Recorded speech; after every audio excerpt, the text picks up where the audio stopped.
Hello adventurers and welcome to my new Let's Play, Eschalon Book 1 by Basilisk Games. Um, this is going to be an interesting Let's Play because it's my first Let's Play that I'm sort of doing kind of blind. I've played this game a little bit before. Around the time it came out, I played for about maybe 4 or 5 hours. And I didn't get much done because if you've watched my other videos, you know that I'm a very slow-paced player. So 4 or 5 hours into this game really didn't do much to me. I was really happy with how the game was, though. I liked it so much, even that when Book 2 came out, I bought that instantly. And with Book 3 having just been officially announced and kind of being around the corner, I figured it's about time I start putting some time into this game. And I thought it might be a fun Let's Play to do.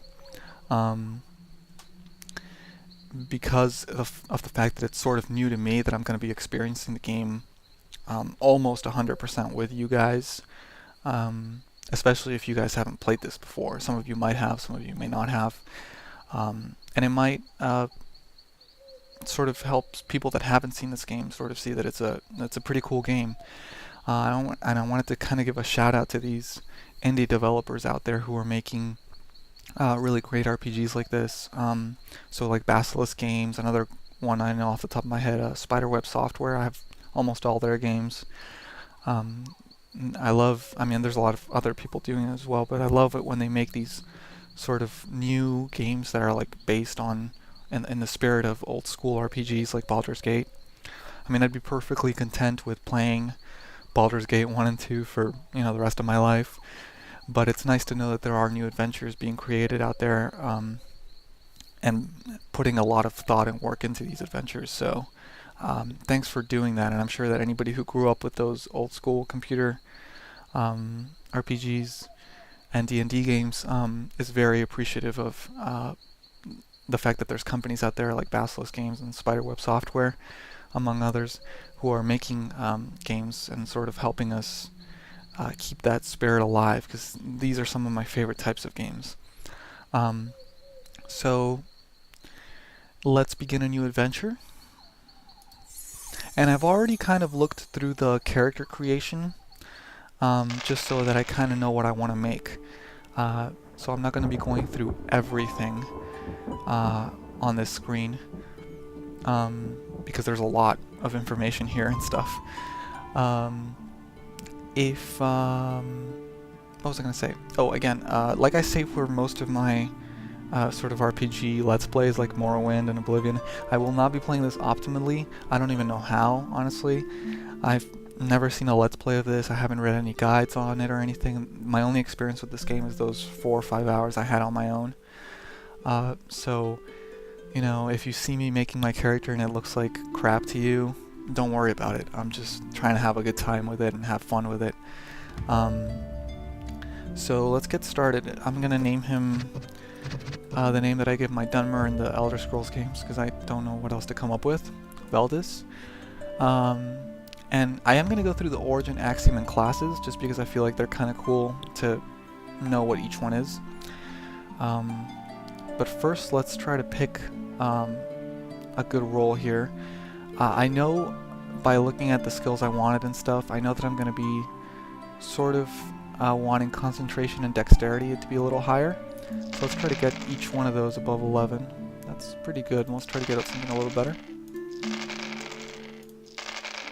And we can get above 12 on each one. Be nice.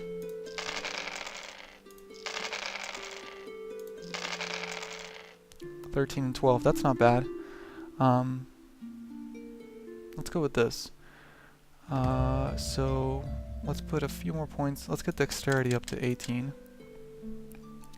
Concentration up to 15 or 16. Speed to 15. Intelligence, let's get that to 12. And endurance to 12. That looks good. So origin, this is pretty much where your character hails from. The Norlanders. Norlanders hail from the Northland Expanse, an Arctic area of permafrost and glaciers. Norlanders are of hardy build and are infamous for their ability to survive in conditions where most people would quickly succumb to death. As such, Norlanders receive +2 endurance and +1 concentration. The Barians. Barians hail from the vast desolation of Baria, far to the west. It is a region of desert and scrubland, where even a simple living requires a great deal of work. Barians tend to be lean and swift and can travel immense distances in a short amount of time. Barians receive +2 to speed and +1 to strength. Rifters. Rifters hail from the Great Rift Zone of the Under-South, a geologically active area that has been torn into deep valleys and soaring cliffs, covered in a thick forest. Rifters are of slight build and are seldom seen outside the protection of their woods. They are known to be very magically inclined and claim to have a spiritual connection with the land. They receive a +2 perception and a +1 wisdom. The Therish. The Therish hail from the rolling woodlands and plains of Theramore. They are artistic and resourceful people, being expert craftsmen and merchants. The Therish are also well known for their skillful cavalry. Therish gain +2 concentration and +1 dexterity. And the Keshins. The Keshins hail from the coastal region of the northeast, from Mistfell, south along the Sasani Ocean. They are highly regarded as sailors and navigators, and are known to be expert tacticians in battle. They receive +2 wisdom and +1 intelligence. So this one would benefit us the most, the Therish, because of the stats we kind of want. I also really like the Keshin sort of lore, the fact that they're sailors and navigators. I think that's pretty cool, and they're from the northeast, the coastal region. But I think we're going to go with Therish. Sounds like fun. So Axiom is basically their belief system, and this is comparable to like D&D alignment system, if you care, about that. So atheistic. The atheist has their mind grounded on observable truths. They simply do not believe in any higher spiritual power or superstitions. Because of this, they are immune to effects of curses. However, this also makes them immune to the effects of blessings and altruistic healing from cleric. The Druids. A person of druidic faith believes in the divinity of the living world itself. Plants and animals, sun and rain, day and night. While outdoors, the followers of the druidic faith regenerate lost hit points and mana points much faster than normally possible. However, while in dungeons and underground, they regenerate these points much more slowly than normal. The Virtuous. A person of virtuous faith believes in a life of altruism and strives to promote goodwill with others. Their faith often revolves around the worship of one or more deities, whom they believe hold dominion over all living things. Virtuous persons automatically receive the spell Bless and can cast it at a level 1 without the need for a divination skill. However, virtuous persons are much more susceptible to being cursed when in the presence of what they perceive as great evil. Nefarious. A person of nefarious faith lives a life of self-indulgence and corruption. By promoting wickedness in this life, they are ensured continued debauchery in the afterlife. Nefarious people have a 5% chance on any attack to deliver malice damage, an increase in damage gained by the use of savage and cruel combat techniques. However, they are immune to the effects of healing from an altruistic cleric or priest. The Agnostic. The agnostic person generally believes in some sort of higher power on a personal level, but balances this belief with the observable truths and grounded ideals. Being generally balanced, they receive neither bonuses nor penalties. So I'm going to go with Agnostic for this character. And then the class. And you're not bound to, how did they put it? It's got some... It does not limit your development, but it does grant you proficiencies. So you've got Fighter. Fighters are experts at hand-to-hand combat, preferring the feel of a solid weapon in their hands over anything else. Fighters may adventure for the simple thrill of battle, or to sell their services as a mercenary to the wealthiest armies. The fighters start with the sword skill. Rogues are loners who prefer to draw as little attention to themselves as possible. Rogues often develop skills in lockpicking and trap disarming, and they may dabble in unscrupulous activities from petty thievery to all the way up to assassinations. Certainly not all rogues are criminals, and some have even become folk heroes while using their skills to help others. Whoops. Rogues start with a pick lock skill. Magic users are proficient in the magical arts, as either a hobby or profession. Many people can claim to possess some kind of magical talent, but true magic users choose to make it a part of their everyday life, practicing their art every chance they get. The adept magic user is both feared and respected by even the mightiest warrior. Whoops, I did it again. The magic user starts with the elemental skill. Healers are people who promote the restoration of life. This does not imply that a healer is opposed to taking life when necessary. Sometimes a few must die to save the lives of many. Some healers work through the use of divination and spiritual faith, while others live by the sword, insisting that healing cannot begin until the decay has first been cut out. The healer starts with the divination skill. Rangers are scouts and protectors of their homeland. They are unequaled hunters and survivalists. They fight hand-to-hand in combat only when needed, preferring the guerrilla tactics and ranged weapons to win battles. The ranger starts with the bow skill, and that's what we're going to be. So we start off with the bow skill, and our title has become Vanquisher. The title is based on axiom and class choices. So we're going to go with, we're going to have the bow skill, obviously. We're going to go with alchemy. The arcane skill of alchemy deals with the productions of potions and elixirs through the mixing of reactants and reagents. The higher your skill is in alchemy, the more potent a mixture you can create. Master alchemists may also learn the process of applying these mixtures to weapons and armors and imbuing them with extra abilities. We're also going to go with cartography. Cartography is the ability to accurately map your surroundings as you explore. The on-screen automap does not work unless you have at least 1 point in cartography skill.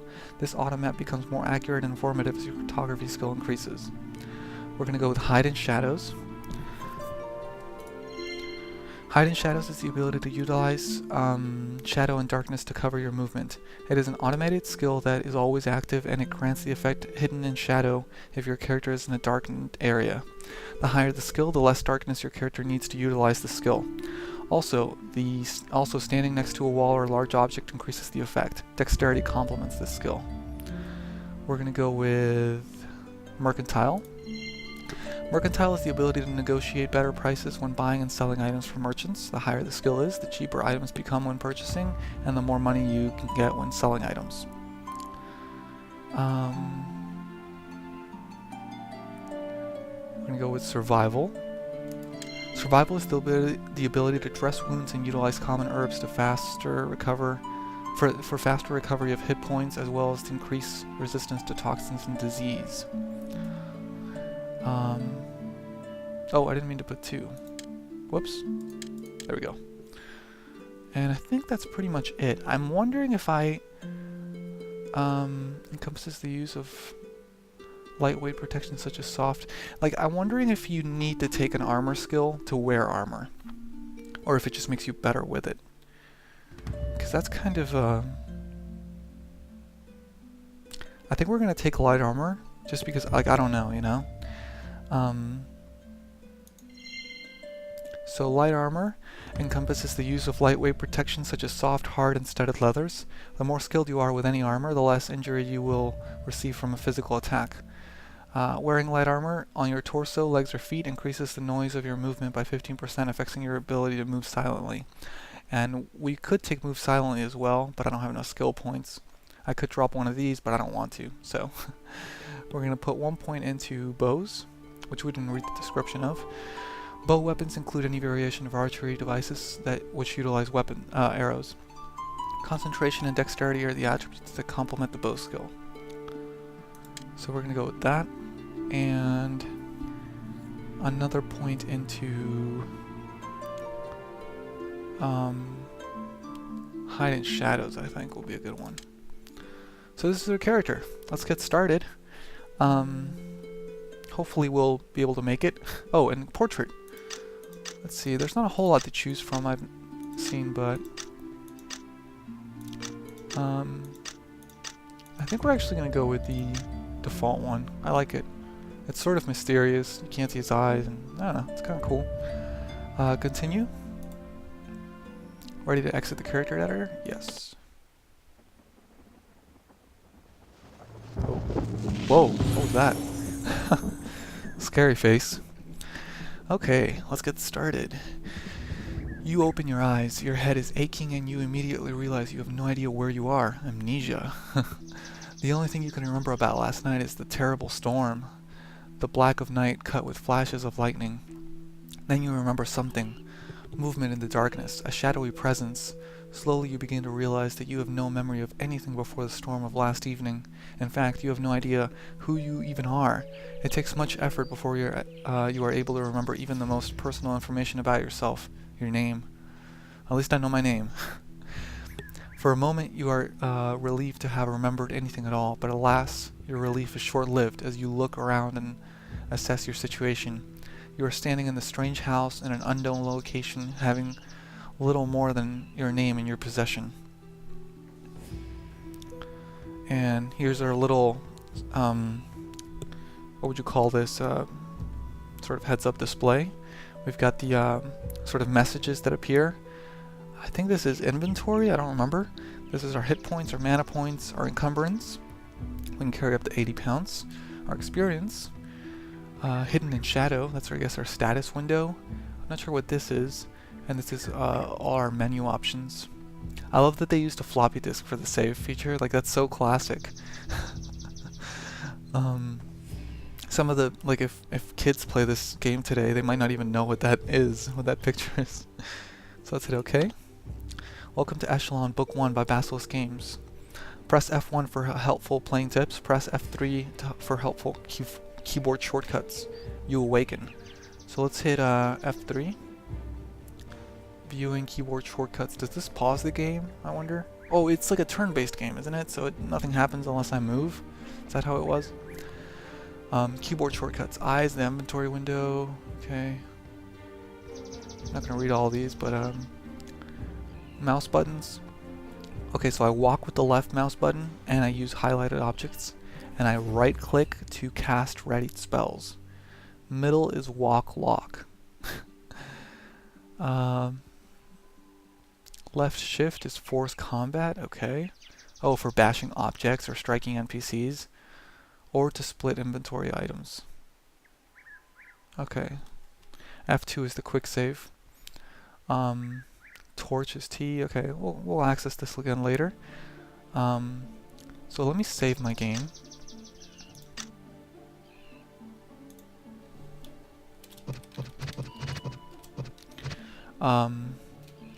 Just in case I forget later.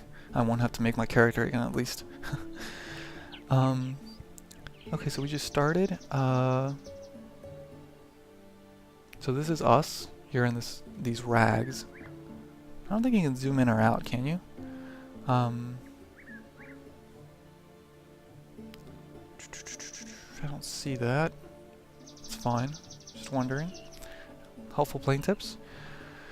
Eschalon's game world operates on turns. Nothing happens until you take a step or perform an action. Learn to use this to your advantage. Okay, that's what I wanted to know. Perfect. That really was helpful.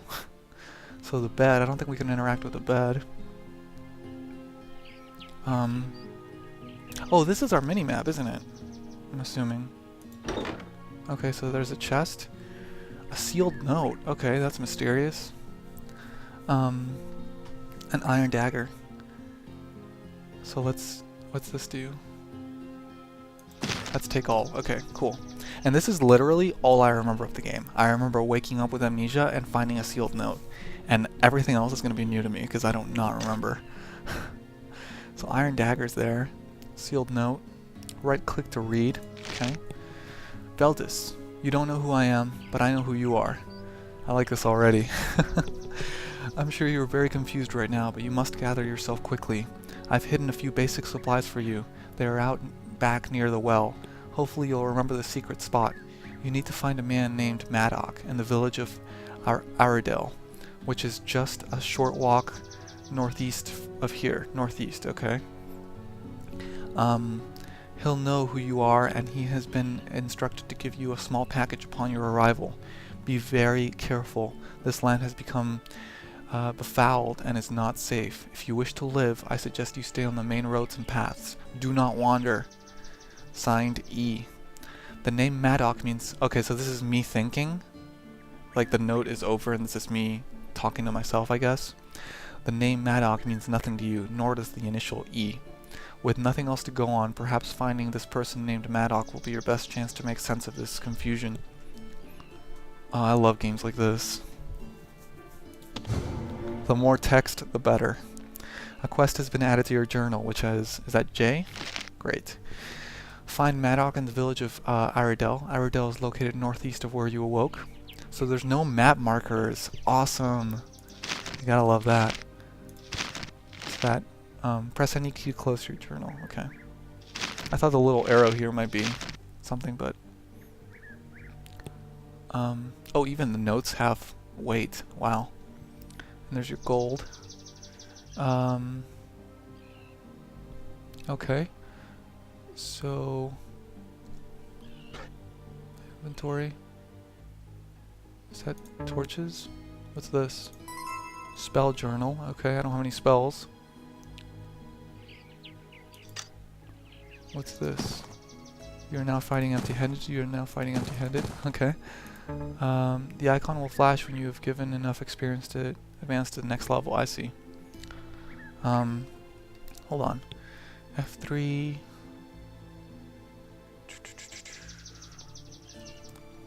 So what's this one? Oh, that's camp, probably. You are about to camp. Time will advance rapidly, allowing you to regain hit points and mana points quicker. Press escape at any time to end resting. The longer you rest, the greater chance of being caught by a random encounter. Oh, cool. Random encounters while resting. I miss that in games. This is what? Oh, it's our character sheet. Great. Okay. So most of our stats are pretty low, but we've got our speed, which is decent. Our dexterity and concentration are nice. I hope I did a good job of picking these skills. I wonder if it's advantageous to pick less skills and get them up more, or to pick more skills and get them up less. I don't know. Can I keep that open while I move? Oh, cool. Oh. So what's character sheet? Which one? I'm trying to get these hotkeys down. Is it stats window? Okay. So this is our map. It's already starting to fill out, as you can see. It's pretty cool because it fills out as you explore. And the note said to look by the well. Is that right?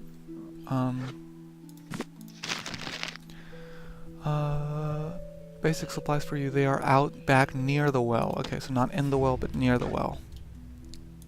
There's a barrel out there. That object is obstructed. So I'll have to go out here first. You step outside the walls of a dilapidated house and breathe deeply. The air is humid, still saturated from last night's rain. Although you do not recognize the area around you, it seems strangely familiar. The ghostly remnants of nearby abandoned buildings look overgrown and unwelcoming. You stand for just a minute and take it in, hoping that something will trigger an avalanche of memories to crash through that makes sense of all this, but nothing comes to you. Oh man, this is really cool. You see an old barrel made of rotting wood. Let's go up to it. Oh, we found something. Some torches. Perfect.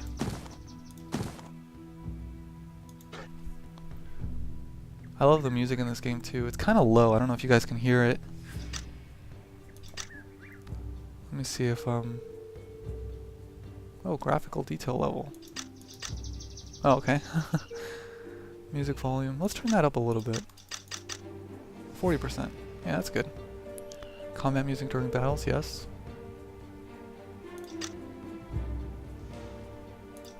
So which one was quick save? It's F2, okay. Game quick save successfully saved. Object is obstructed. I love this music. You see a well. What's that? You see a hollowed out tree stump with a hinged lid. Oh, that must be the secret. Let's check out the well first though. Is there anything interactive? Whoa. This place seems interestingly familiar to you. Yes, you've been here before. Somehow you know this area, yet it is strange. As you become gradually more confident that you recognize your surroundings, you feel as if any remaining memories of your own identity seem to be slipping away even more. Ever more, sorry. Need some water. A lot of reading in this. There is a rope going down the well. Pull it up? Yeah. You only find a moldy bucket filled with smelly water. Going down the well. Pull it up. Oh, nothing. Okay. Oh! Nice. Look at all these potions and some arrows and a bow. That is handy. I wonder if that depends on what character class you choose, because that's really coincidental otherwise. Okay, so I've been added to inventory, but... Oh, here we go. That's my, Okay. So we've got leather sandals, which are light armor. So let's put those on.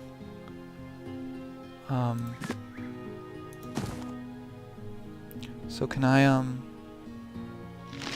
Oh, cool. I can have all three open. I want to see if my, do they have like an armor rating? Level 1, layman. I'm an agnostic ranger. Armor rating 7 versus 6. Okay, cool. Commoner's pants and traveler's shirt. Primary weapon and alternate weapon. Can I use this dagger even though I didn't take short sword? It's red. I wonder if that means I can't use it. It might mean I can't use it. I'll try it out. Arrows. So this has 1 base damage, so my maximum damage goes from 5 to 9. I guess based on my bow ability as well. And potions, I guess you just got to go into your inventory and drink. That's not an issue since it's a turn-based game. I love turn-based games. How do I close this? Whoops. Nope, not camp. Equipped E. Okay. Oh nice, I can see my bow. I love the graphics in this too, they're so nice. What's that over there? Can you go through these? Oh, you can? You can go through the woods? Oh no, you can't. Okay.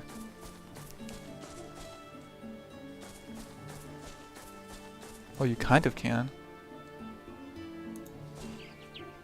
Can't interact with that though. So you can actually find ways around the woods. That's pretty cool. Wow. I guess that's why, because when they said it's better to stay on the roads, I was thinking, well, can you even go off the roads? I'm not sure how linear this game is. Not in terms of like story progression, but in terms of map.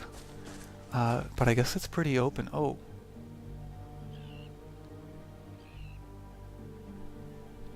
There's a lizard. I remember those guys. You fight a bunch of them. So right click, cast a spell, but I don't have a spell. Can I? Like, how do you attack? Is it just left click?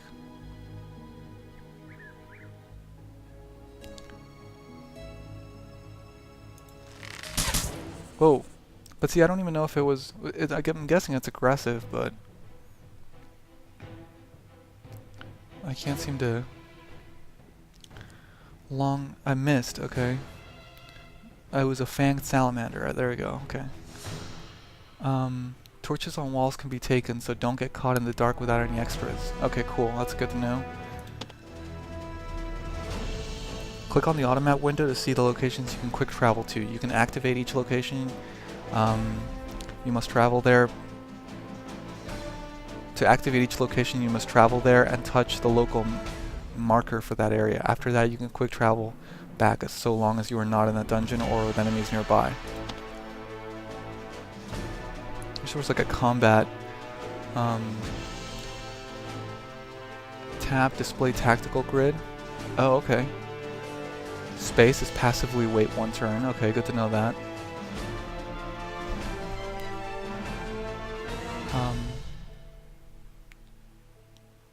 Just trying to see if there's anything else I need to know for combat.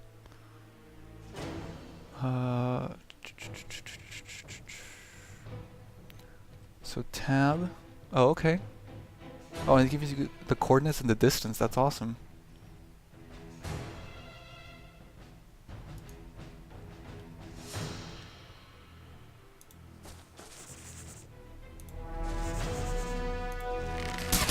Oh, I got it. Does switching weapons take a turn? Oh, I got it. Okay, cool. Fang Salamander suffers 8 points of damage and dies. 8 experience points. And I need 1,000 to level. Oh man. This is definitely not Diablo 2. That's awesome. I love this game already. Even though I liked it a lot when I first played it. I mean, I bought the second one without even finishing this one. I wonder what happens when you level in this game though. I don't remember if you get like to choose a new skill or... Silent. Oh! You walked into some needle brush, suffers 3 points of damage. That sucks. This town has clearly suffered a catastrophic event. Some of the buildings are burned out. Others appear to have succumbed to neglect after being abandoned. You notice remnants of war laying about. Rusted swords, dented shields, and fragments of bone.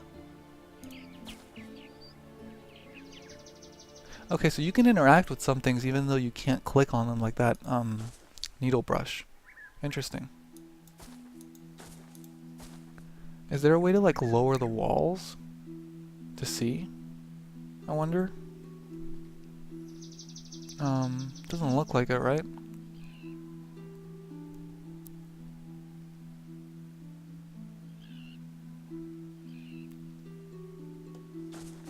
Oh, that's the mouse button. Cool. Oh, stop. You see a moderately heavy door made out of old oak planks. Oh, there's a chest right there. I'm surprised that there's no way to lower the walls though. Seems like that could be a useful thing, but maybe it's part of the game design, like just make it more difficult. You see a basic chest constructed of hard wood with bands of copper.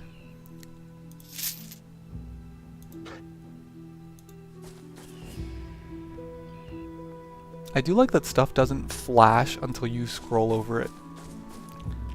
So if you don't, like, you actually have to kind of look around rather than just a big flash or a big, like, exclamation sign over the stuff you can interact with. I really like this design.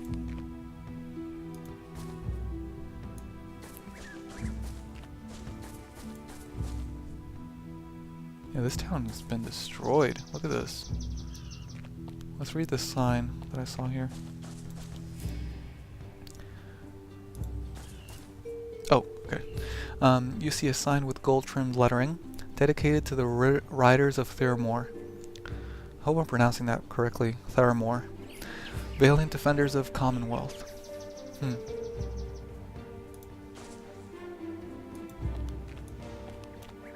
What's this? You see skeletal remains, nothing in them. Object is obstructed. You see a plaque affixed to a brick wall of what used to be a blacksmith. Elder Hollow arms and equipment. So is this town Elder Hollow, I wonder? Oh. Oh, I guess these are the different towns and stuff? Oh, Aridel, that's where we're going, right? Wow, so this is with Cartography 1. I wonder what having higher cartography levels makes the map look like. Because last time I played, I only played the one character, and I remember I didn't pick cartography, so I didn't have a map. This is my first time actually seeing the map, which is helpful because you can actually see where the structures are. And I'm like exploring, completely ignoring what that guy said about just staying on the road and getting to Aridel. Oh, check this out. Those are stairs. Oh. A chest out there. Oh. Entering a dank cellar. You smell a damp, musty earth. The smell of damp, musty earth fills your nostrils as you descend the stairs into the chilly cellar. Underneath the abandoned house, you see many long-legged spiders scurrying around the walls and ceiling. Yuck. I'm scared. I don't know if this is hold on. Let me at least check out the rest of the town first. I only have a few arrows. Oh, and my health is going back up. That's good. So that thorn bush. So well, let's see if this one has anything. Ah, very refreshing. +1 to hit points. Oh, cool. We drank water. That's pretty cool. Oh. Your target is obstructed. A sealed storage barrel of decent quality. Oh, you decided to stand passively for a moment.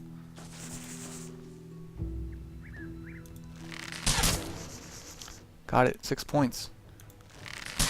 Gotcha. So, I hate the thought of running out of these arrows, though. What was the swap weapon thing? Is it? Enter. Okay. Unskilled weapon penalty. Oh, okay. It's a penalty, but you can still use it, I'm guessing? Okay, cool. I wanted to bash this open. Oh, there's another salamander coming at me here.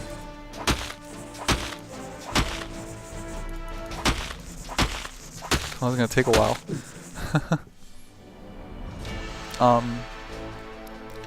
Another question is, which one was equipment window? E? Do things have durability? Doesn't look like it, right? So I'm guessing your weapons don't break or anything?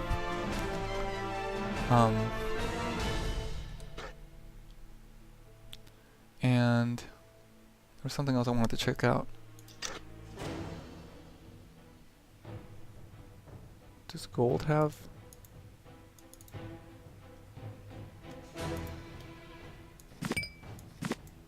Oh, cool, I can do that. That's good to know. Wait, does that actually...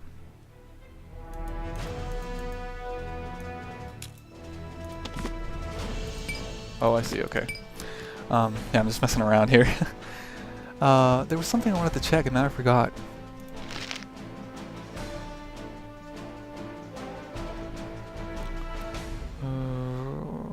Which one was the equipment? There we go. I do more damage without the weapon.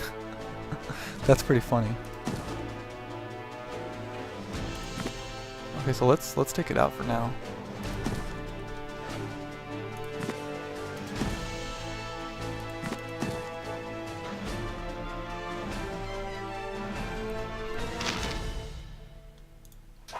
Yeah, I do more damage without it. That's pretty funny.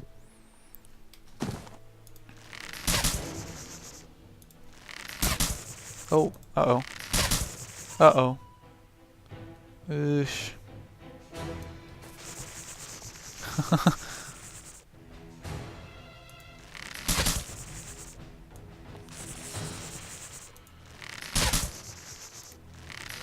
Okay. Oof. That was nasty.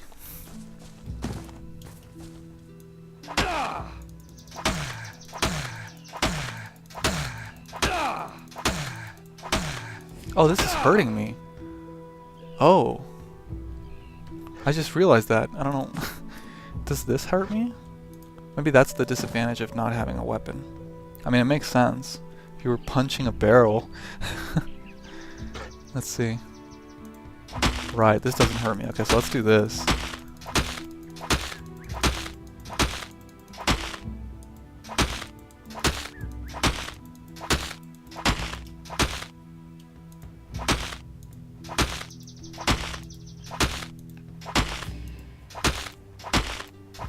Almost there.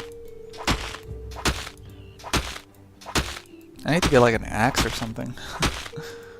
Or maybe a skill. So what was there? Oh, cool. Sulfur. Reactant. Willow sap. Reagent. More sulfur. Acid. So a lot of alchemy stuff it looks like. Which is great because we have alchemy as a skill. It's good to know. And there's a chest here. Basic storage chest, constructed of hardwood with bands of copper. Benny and the Dragon. Cotton wick, so a reagent and some pieces. So what's this? Is it like a book? Benny knew he shouldn't keep it. If his mother and father found it, they would dash They would dash it upon the ground without a second thought and probably give him a lashing that he wouldn't forget for months. Still, it was beautiful. Dense and leathery, the egg was pleasing to cradle in Benny's arms. It seemed to produce its own warmth, and occasionally Benny felt something inside move. The color on the egg changed as well, from a spotted purple appearance in the sunlight to a deep green when indoors. And in the darkest of conditions, Benny swore he could see the egg glow faintly from within. 2 nights in a row, he slept with it under his blankets and gave him much happiness. He held it close and talked to it, reassuring the egg that he would not let any harm come to it. By the end of the week, Benny noticed a change in the egg. Its shell grew thinner and more flexible, and whatever was inside seemed to grow more restless. Fearful still to tell his parents, but having no intention of getting rid of it, he instead kept the egg under his bed in a wooden box filled with straw. While he tended the field with his father during the day, this seemed to be a good solution at first. But on the second day, Benny returned home to discover something startling had occurred while he was away. Oh, that's a cliffhanger. Oh, that's all there is? That's a cliffhanger. Oh well. Hopefully there'll be like a part 2 or something somewhere. So it looks like there's no— oh! Oh, it's that needle brush.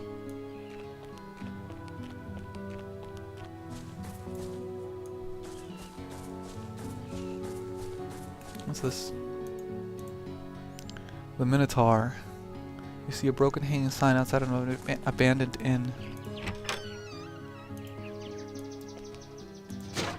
Oh, nice. Some gold pieces. Let's check out the rest of this town. There's not much, I guess. What's this? Oh, this is Elder Hollow. Okay. It was destroyed. Wonder what happened. Some sort of catastrophe or raiders or who knows? Oh.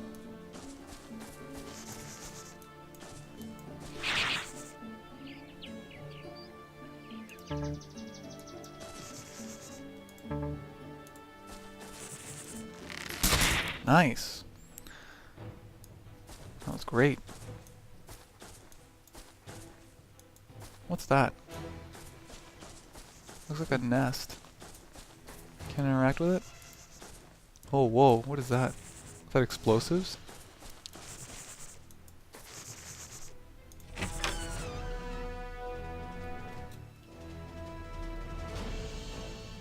I thought he would move to me.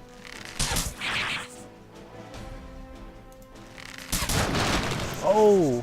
What have I done?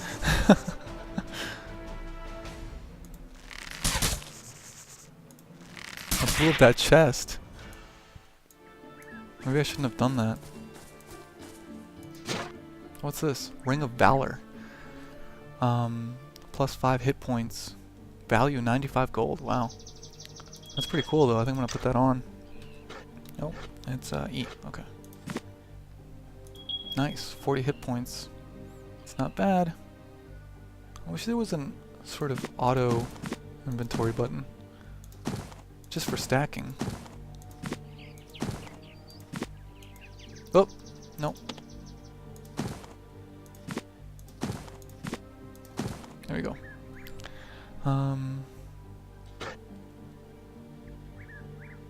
Oh, that's what we just checked. Okay. Oh, I blew up that chest. I wonder if there's anything still in it. I think we're going to check that next time though, because this video is getting a little lengthy. So, thanks for joining me in the first episode of Eschalon Book 1 Let's Play. And hopefully you'll join me for the second episode as we continue to explore this unfortunate town of Elder Hollow.